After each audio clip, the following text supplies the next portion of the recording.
On April 1st, 1898, a little boy was born in New York City that was named William James Sidis. William's mother and father were from Ukraine, and they escaped the country during the Russian Empire for a better life in the US.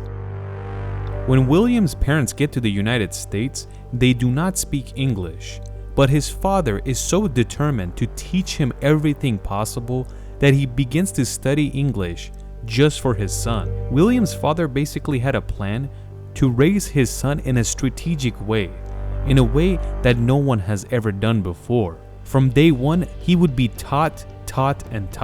William's father also believed that intelligence is not genetics whatsoever. It's the way you're raised. So by doing this, he wanted to maximize the potential of his brand new son. Like for example, one of the things his father would do is instead of feeding the child, they would put the food in front of him with the spoon right next to it and see what happens. He'll eventually get very hungry and start eating, right? William wasn't even 1 year old, but he was learning English and Russian. And that's not only speaking, he was learning to read and write with it as well. William was very gifted because from a very early stage, any word his father would show him, he would memorize it and never forget how it's spelled. Which is why when he's only 8 years old, he already knows how to read, speak, and write 8 different languages. The languages are English, Russian, Latin, Greek, German, Hebrew, Turkish, French, and Armenian. Basically, William didn't have any time to play or hang out with other kids because all the time it was time to learn. When William see the other kids have fun and ask his parents if he can go play along, his parents would say no, those are children, but you are not a child. So they basically prevented him from having social interactions. Another thing that they did is that they didn't allow him to get a dog, and they told him dogs are scary, which is why to the end of his life, he was scared of dogs. The most interesting part is that William finished his elementary school in 1 year and an unbelievable 6 weeks for his middle school and high school.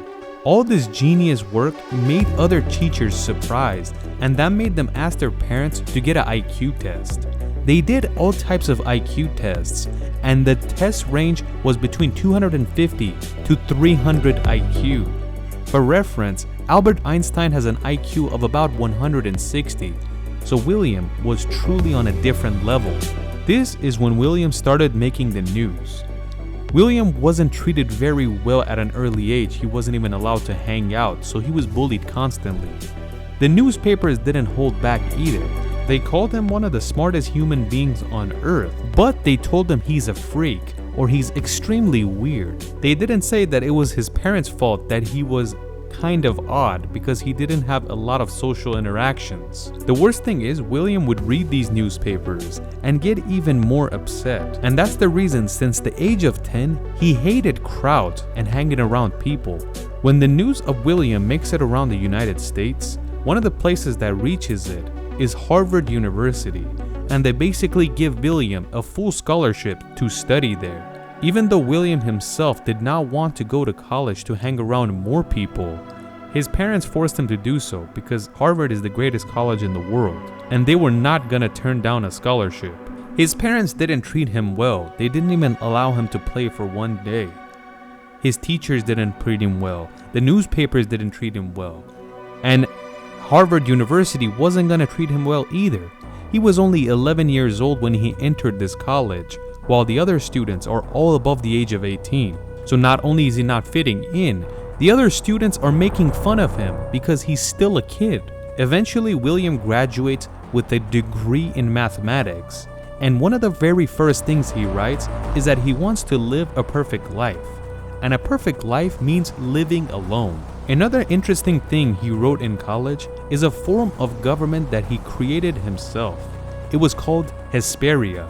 The constitution of this form of government consisted of taking an IQ test for citizenship. Another thing is that there was no such thing as getting married, relationships, or love.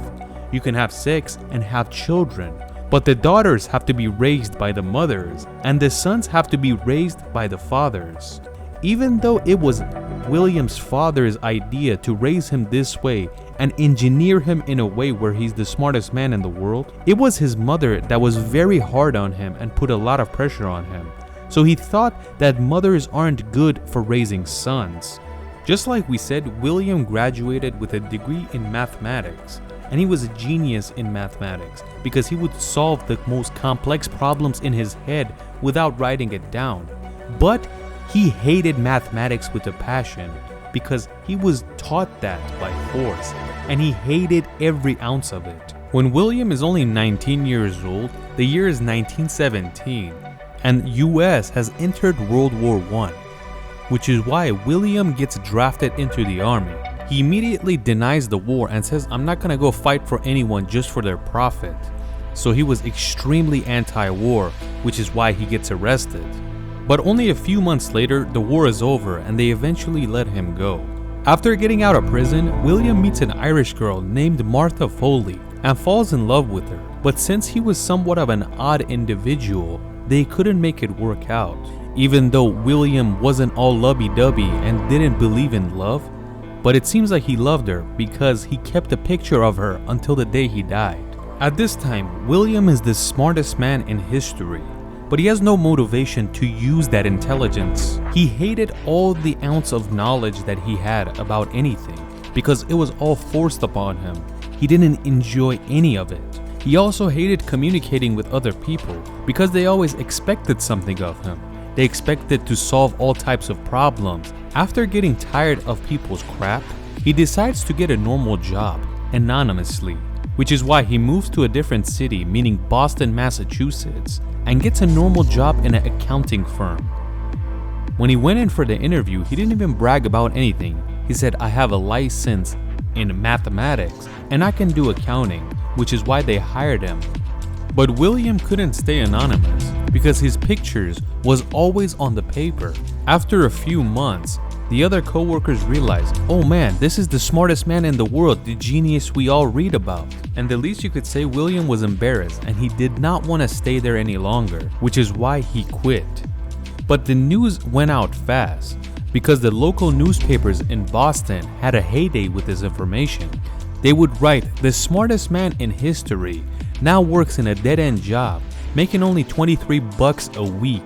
After the news went around that he's in Boston, the train station of the city of Boston calls William up and offers him $3,000 a week to be the main engineer of their train station. $3,000 a week is an insane number. If you want to count for inflation, that's like getting 50 grand a week. But what do you think William said to that offer? He said, no, I can't do it.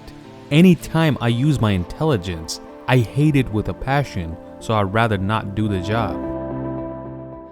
Amy Wallace, that did a biography about William Sidis, has written that William hated his intelligence so much because it would only bring him back to his childhood, and he would do anything in his power to not use that intelligence he gained at an early age because it would always take him to a terrible time. William wrote in his diary that my parents taught me everything, but they left out one important thing.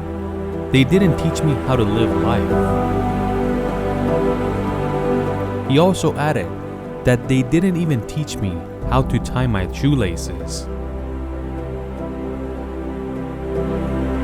In the year 1923, William's father dies because of a stroke, but William decides not to go to the funeral, not because he had a problem with his father, but because he did not want to see his mother. Time passes and William continues to do normal jobs everywhere and here and there, but he's not taking care of himself whatsoever. He's not brushing his teeth, he's not taking showers, and he's not even going to the doctor, which is why when he reaches age 40, he has terrible blood pressure, and it's getting to a point where it's getting dangerous. The high blood pressure causes him to have a stroke at a very early age, but that does not kill him. And eventually, a few months after that, at the age of only 46 years old, he dies because of pneumonia. He wrote that he wants to be buried right next to his father, which is why his grave is right next to him. The smartest man in the world, the highest IQ, graduated from the greatest college in history. If you want to name all those things, it's endless. but a sad life. What do you guys think? Do you think it was his parents' fault?